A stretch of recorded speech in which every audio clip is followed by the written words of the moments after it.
¿Qué tipos de fibras musculares existen? ¿Cómo puedo saber qué fibra muscular predomina en mi cuerpo? ¿Debo entrenar de acuerdo al tipo de fibra muscular que predomina? ¿Qué rango de repeticiones es mejor para cada tipo de fibra? ¿Puedo aumentar mi tamaño muscular y mi fuerza si el tipo de fibra no acompaña? Una fibra muscular es una célula muscular, también conocida como miocito, es decir, son conceptos equivalentes. Si las miras al microscopio, las vas a ver como tiras estriadas con discos negros a lo largo de su superficie, que son los mionúcleos, los núcleos de esas células. Estas fibras o células se van agrupando entre sí para formar fascículos musculares de forma conjunta con los nervios, vasos sanguíneos y estructuras del tejido conjuntivo. ¿Para qué? Para formar finalmente los diferentes músculos de tu cuerpo. Pero como apuntábamos al inicio, no existe un solo tipo de fibra muscular. Popularmente se separan a las fibras musculares en fibras de contracción rápida y fibras de contracción lenta.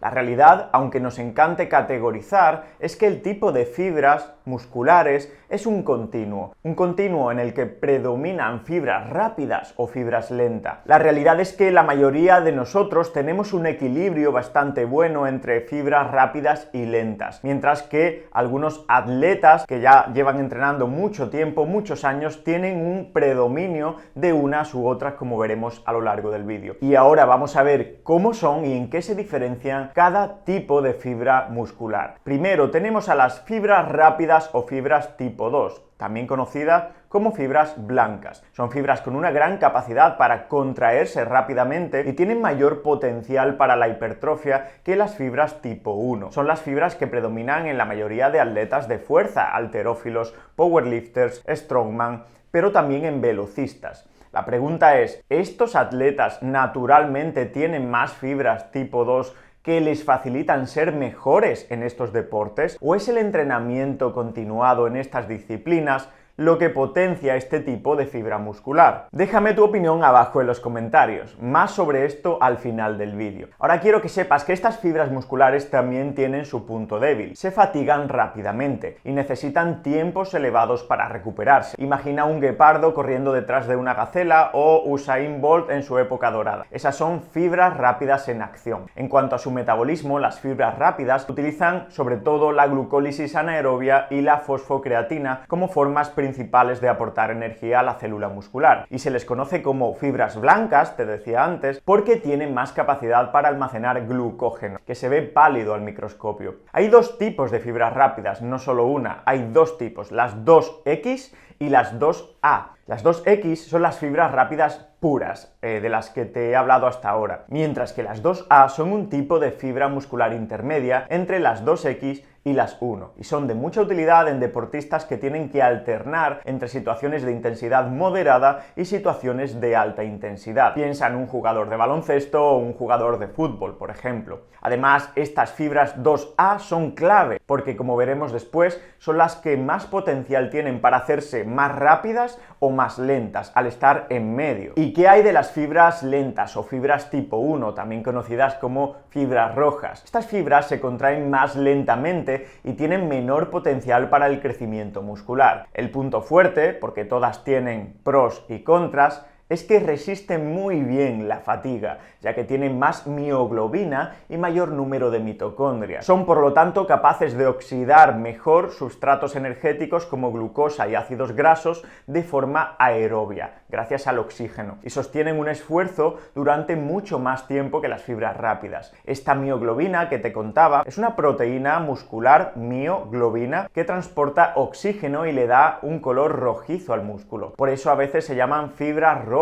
Además, también se recuperan mucho más rápido que las fibras rápidas. El ejemplo perfecto de fibras lentas son aquellos deportes de resistencia, ciclismo, corredores de larga distancia, nadadores. Si miramos a un microscopio, veríamos una imagen como la de la izquierda para un maratoniano, y a la derecha tendríamos el ejemplo de un velocista o un halterófilo. Borja, ¿cómo sé qué tipo de fibra predomina en mis músculos? Y esta pregunta seguro que te interesa, a mí me interesa muchísimo. La realidad es que la única forma objetiva de saberlo es hacer una biopsia muscular en diferentes tipos de músculo, y estoy seguro de que esto no te va a hacer mucha gracia, así que vamos a buscar formas indirectas de sospechar qué tipo de fibra predomina. Si eres una persona que gravita hacia deportes de resistencia como correr, nadar, patinar o hacer largas caminatas, que soportas bastante bien correr durante 60 minutos a un ritmo moderado o incluso lo disfrutas, o que no eres especialmente bueno moviendo mucho peso en el gimnasio, ni eres una persona muy rápida, muy explosiva, entonces probablemente tengas cierto predominio de fibras lentas. Si por el contrario eres un tipo de atleta más explosivo, cuyos músculos responden bien al entrenamiento de fuerza,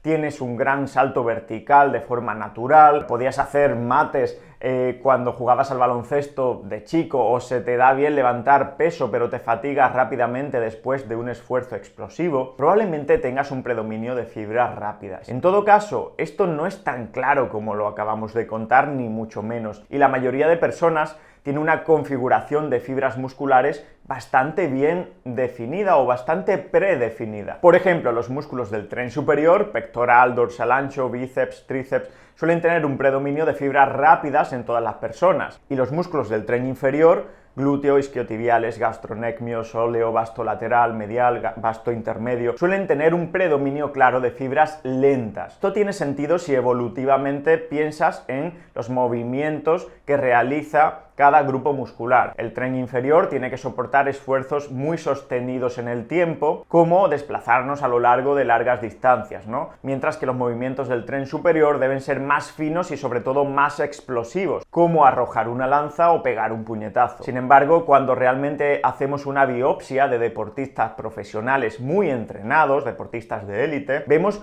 que sí que hay una clara desviación de esta norma que acabamos de contar. Por ejemplo, un sprinter profesional tiene más de un 70% de fibras rápidas en su cuádriceps, mientras que un maratoniano puede tener hasta un 80% de fibras lentas en el mismo sitio. Esto nos quiere decir que sí que se puede modificar el tipo de fibra muscular, aunque no tanto como piensas. El tipo de entrenamiento puede cambiar tu músculo ligeramente y el tipo de fibra, pero este cambio se produce en un 10-15% a lo sumo, no más. Y además la dirección suele ser de fibras rápidas a fibras lentas, no al revés. Las fibras lentas, hasta donde sabemos, es muy difícil que se conviertan en fibras rápidas. El cambio suele estar en esas fibras híbridas o intermedias de las que te hablaba antes y que te decía que eran clave. ¿Por qué? Pues porque pueden virar con el entrenamiento adecuado hacia los extremos y volverse más rápidas o más lentas. Eso sí, el entrenamiento potenciará más un tipo de fibra u otro en cualquier caso. Si solo corres maratones durante los próximos 5 años, probablemente esas fibras intermedias se terminen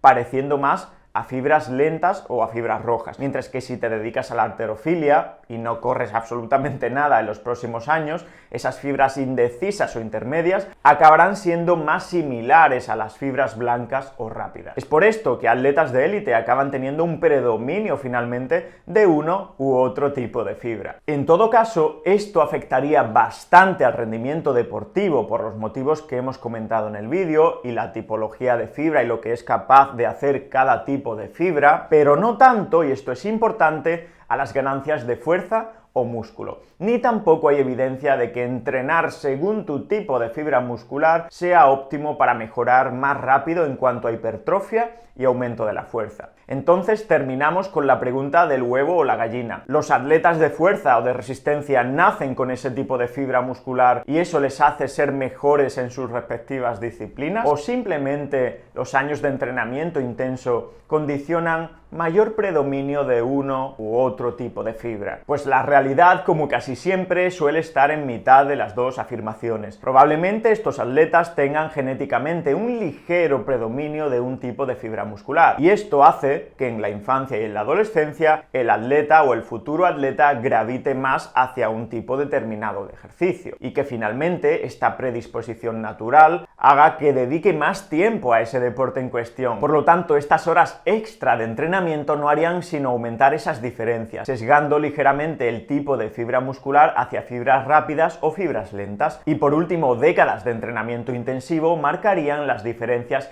en cuanto a fibras musculares que vemos en atletas de resistencia o en atletas de fuerza. La conclusión sería que el tipo de fibra muscular predominante es bastante importante para tu rendimiento deportivo, y el tipo de ejercicio puede modular ligeramente el tipo de fibra muscular predominante. Pero este no es tan importante como a veces pensamos para ganar fuerza y ganar ganar músculo. Y hasta aquí, chicos, el vídeo de hoy. Espero que hayas aprendido algo. Déjame en los comentarios qué te ha parecido este nuevo formato. Nos vemos en el próximo. Un fuerte abrazo y a seguir empoderando.